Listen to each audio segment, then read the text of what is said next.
Hi guys, you're very welcome today to this channel Narc. Today we're coming to you from Manhattan and delighted to be here in this wonderful city, which I find very energizing. Remy's role as executive production assistant is being temporarily taken over by Guinness, who's going to help me out, I hope, in this podcast and not cause too many distractions. So today we're going to deal with a serious issue, as serious as it gets, in relation to how the narcissist deals with death.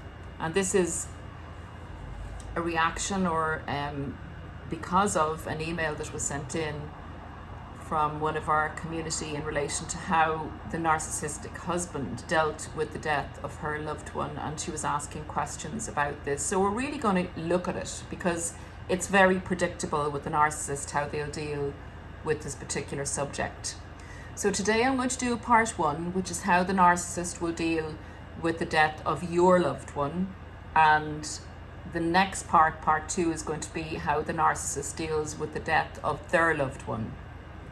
So it's very predictable, and it's also really useful if you suspect you've been living with a narcissist or are living with a narcissist and this occurs, how they actually cope with this. Notwithstanding, do take into account that sometimes an autistic person won't deal very well with this particular subject.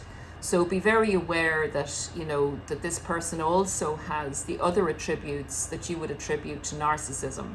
And to check those out, please go to the DSM Statistics Manual, where you will find the main criteria to diagnose, if you have to try and self-diagnose a person where they won't go to therapy. You'll see the main attributes of a narcissist. And if their other behaviour patterns are commensurate with what I'm going to describe here, then it will help you in relation to how they deal with the death of your loved one. So there are two ways specifically they will deal with this. The first is that the death of your loved one is an inconvenience. If we remember what the narcissist, the main criteria of how the narcissist likes to get their narcissistic supply, and that's that all the attention is on them and that they're the ones that are stimulating and controlling your emotional reaction in order to get their needs met. So here we have a situation where your focus is totally off the narcissist. You've just had a big loss in your life and you're in the grieving process. And we all know what the grieving process is like. It is very painful, it's very distracting, it's very absorbing. So you basically are the person that's going to need the support, the emotional support. You're going to need practical things done for you because you're not going to be in a normal state of mind, and nor should you be. This is a period where you should be allowed to grieve, where you should be cared for and looked after, where the attention should be mainly focused on you. Now, if you think about all those things are counterindicative to what a narcissist would want. That's literally the reverse situation of what a narcissist would want. So if it's the case where you've maybe been in a long-term or even medium to short-term relationship with a narcissist, and even if you've been in the love bomb stage, this is where the mask drops with the narcissist and people go, this is so odd, this is so unusual. This person is annoyed that somebody that you love has died because it's taking your attention away from them, and they lack the patience and the emotional empathy to deal with this. So instead of supporting you emotionally, they will actually give you a hard time emotionally and start to criticize you or criticize the person that's died. It's pretty unbelievable, but it's a pretty great way to diagnose somebody who's a narcissist, ruling out other conditions where people are unable to empathize. Basically, your services have stopped for the narcissist. You're looking after them, maybe cooking for them, whatever you do for them in general have ceased. And not only have they ceased, which is a big breakdown point for a narcissist, but you're actually looking for the narcissist to take those duties on and to make you the center of attention and give you emotional empathy. So without laboring the point, at this point, narcissists often discard people, and that blows a normal person's mind, because they've gone full circle. Not only are they not supporting you, they're actually going against you emotionally, and they're actually causing you further emotional pain. They're compounding your emotional pain by leaving you at this point. Again, people, even though a narcissist will do this when they have finished grieving they're not finished grieving their loved one, but when you've kind of gone through the process where you're getting your life in some way back to normal, a narcissist who has left you at this point will actually try to get back in when they feel that you're back on track to provide services again, and you're so grateful to have them back that you'd actually consider taking them back. And sometimes people do. Sometimes people even forgive a narcissist for behaving this heinously when somebody that they love has died. So be very aware that if somebody does that, if you can rule out anything like autism or any other issues other than narcissism, this is a real sign that you're with a narcissist. Be very aware of that and have a good think about the fact that this person doesn't have your back. In fact, this person was ready to stand on you when you were in a very lowly position, when you were grieving. These are very significant, important points in relation to who you're in a relationship with and who you're prepared to give your love and support to. So it's inconvenient for the narcissist, and they act diabolically, and their mask totally slips, and it's a great diagnostic tool. Now, on the flip side of this, the second way, predictably, a narcissist will react when your loved one dies, or how does the narcissist deal with this, is that they see it as a potential opportunity. With everything in life, any emotional event, indeed any event, is seen as an opportunity for a narcissist. This is the way they live. They live on the edge. They don't develop, produce things, put things by, have internal resources to deal with things. So on a day-to-day basis, they're opportunists. Death of your loved one is a big opportunity for a narcissist. You are at your lowest and most vulnerable. So depending on the narcissist's needs, and depending where they are in their cycle, and depending on their level of narcissistic supply, they will use and manipulate the death of your loved one to their advantage. There are three kind of scenarios that I'll point out here when your loved one has died, and where the narcissist might be, or how they might utilize this situation and manipulate it for their own benefit. One is they will sniff around to see if there is any inheritance coming to you as a couple, or whatever partnership you might be in, from the death of your loved one. So they'll have their eyes on the spondulas, they'll have their eyes on what they might gain out of this situation.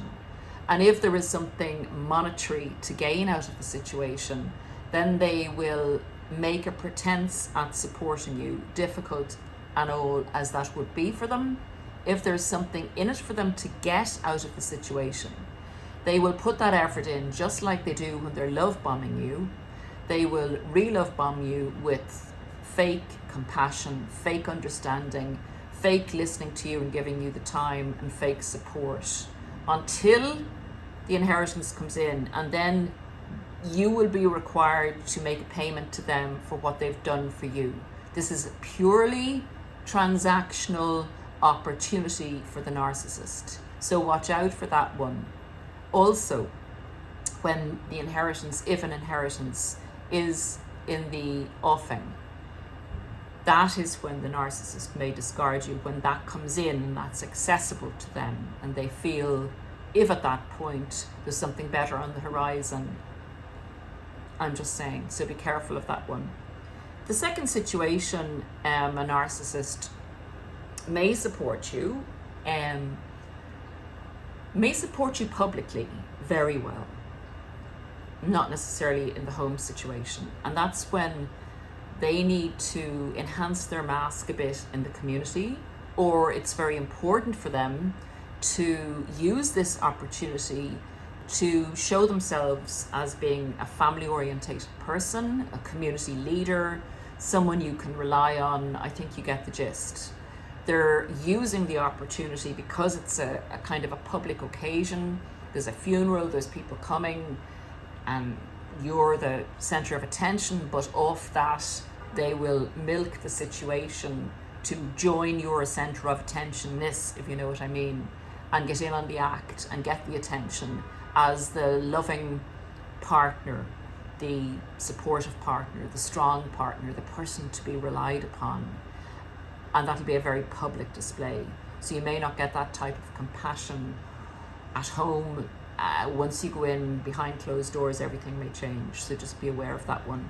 It's just another opportunity, unfortunately, for a narcissist. The third scenario, and this comes in A and B parts, the third scenario is you're at a very emotionally vulnerable time, probably at your most vulnerable emotionally when someone close to you has died. And unfortunately, this is an ideal opportunity. It's probably one of the best opportunities for a narcissist to get back in, or to re-secure their control they have in the relationship if that was slipping and you were looking for your needs to be met, or you were implementing boundaries in the relationship and it looked like you were potentially leaving them. So in that situation, you get a present Hoover where the relationship is still ongoing but is tethering on very shaky ground, and you were making plans to get divorced, or you were in the process of getting divorced and you're still living together. They'll really use this opportunity to be there for you, to really confuse you and to put you off getting the divorce or whatever, until they're in a better position, and they then will discard you. It's to hold on in the relationship because the relationship still has potential for the narcissist and for them to regain control. So they will do a present Hoover in relation to your vulnerability over the death of a loved one, where they can totally confuse you by becoming this compassionate, warm, loving friend, kind of in essence showing you their other side or their best side, which is merely a manipulation. It's not a side of their personality that is stable or ongoing. It is just being presented so that they can have a gain. And the other part of that is that if the narcissist is out of your life and is viewing you from afar as potentially wanting to get back into the relationship, them wanting to get back into the relationship with you, and you've been very opposed to this, and you've blocked them, you haven't answered their calls, and your family, you've told your family not to talk to them, you don't want anything to do with them, and they've gone off and had another relationship, and that's not working out, because none of their relationships do work out. Some of them look like they do, but they actually don't last. And if they're lasting, they're not what they say on the tin, what they're presenting to the outer world. So they literally Hoover in this situation. If a loved one of yours dies, they get back in touch either through a third party. How's she doing? How's he doing? Let them know I'm there for them, or send you a text, or whatever way they can communicate their condolences to you. Or they'll even have the audacity to turn up at the funeral service, send flowers, call to the house afterwards. Whatever it is, or however they can, They'll use it as a way to get back into your life at a time when your judgment will not be what it should be, understandably so, and when your emotional vulnerability will be at its lowest. We're not thinking straight when we're grieving for someone, and there's a huge pull on our human hearts, particularly if that narcissist has known the person that's died and shared time with you and that person. When someone actually dies, it's a time when we all like to come together. We need to come together and share our experiences of that person that has passed. It's an honor to them, it's to honor them, it's to work through our grief. It's really important sharing those times and memories with people that knew them. And awful as it is to say, you might find yourself wanting that, with a person like a narcissist, because of those things, because of those shared memories. And they'll milk it. They will milk it. And even if you think, well, it would be great, let's put bygones, make bygones be bygones. Let's sit down and have a chat. This is a very sobering thing. We're reminded that life is short. All those thoughts come into our heads when someone passes. And they're a credit. They're a credit to us, and it's about what we are as human beings. And sometimes even we can let narcissists come back into that conversation, but we have to be very aware that for them it's an opportunity. For us, it's a sharing of empathy, and it's a human process.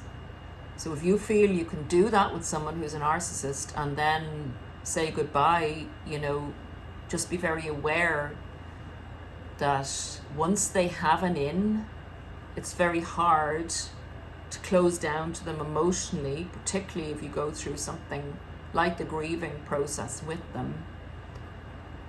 It's very, very difficult then to close the door again. So this is a really tough one. It's a really tough one, and it's very confusing for people because they do appear, they come in and they say, I'm very sorry for the way things went, even though they may have left you 2 or 3 times. You have to bear that in mind. You have to bear that in mind. This person, if they've done this multiple times, is very unlikely to change. So what's the best advice you could give in that situation? I'm just thinking. The best advice I would say is, if you want to share a formal occasion with the narcissist, or go and have a cup of tea or coffee with them, if you really feel that that's essential to your grieving process, or that's something you need to do, that's your decision. But what I would suggest to you is that any further contact, if you do go down that road, that you put any further contact off, and you can say to the narcissist, your ex-partner or whatever, or friend, it's very important for me not to be in touch with you, over the next few months, because I need to do this on my own. And I'd ask you please to respect that. Now, if they're a narcissist, they won't. So that's another way that you can guesstimate how important your requests and your feelings about things, how important and how respected are they by this person who says they love you and are coming back in to support you. You state, that's the way you can best support me, so please do that. So guys, that's a very predictable set of circumstances in relation to a covert narcissist, and how the covert narcissist will deal with the death of your loved one, someone that's close to you. When you need emotional support, to summarize, the narcissist will not be available for that unless there's an advantage to them in doing so. And that's it. It doesn't get any more complicated than that, in my opinion, just in general with narcissists. But for sure, if you've had a more tricky situation, or if you've had something like this happen to you in your circumstances, it will be of great benefit to share it in the comments for others. And please support each other, as you always do, in the comments. So after this dealing with death series and narcissism and how narcissists deal with it, I would like very much to get into energy around narcissists, your own energy, and just talk about that, because it's a new part of what I would call the awakening process. And a few things have happened recently that I'm processing, and I'd like to share those insights with you, because I think it's very important, and I think everyone here can also contribute to that as a community, because this is an exciting journey we're on. You know, once we get through this pain, and once we use this pain to grow and to personally develop, it's amazing what's on the other side. That's all I'll say to you. And I'll make that podcast soon, because I'm very excited about it, and I'm processing more information on that at the moment. So guys, please look after yourselves. Please take great care if you're at the very vulnerable beginning stages of maybe being discarded by a narcissist, or someone's done something awful to you. It will get better. It doesn't last. It's an up and down journey that you go through. There's amazing things at the other side. So please stick with us if you're struggling at the moment, and let us know in the comments if you are, because there are people out there that can just be there, just say hi. Sometimes that's what we need, just to be acknowledged, just to know we're not alone. You're not the first person to go through this. It may feel very personal pain, and it is, but it is recoverable from, and it can be used to your advantage, if that's not too narcissistic to say. It can be used for good purposes. It can be used to good advantage. So I'll say goodbye for now from a sunny day in Manhattan. I can't wait to get out there on the streets. It's a fascinating place. So that's it for now, and I will see you again very soon. Take great care. Bye.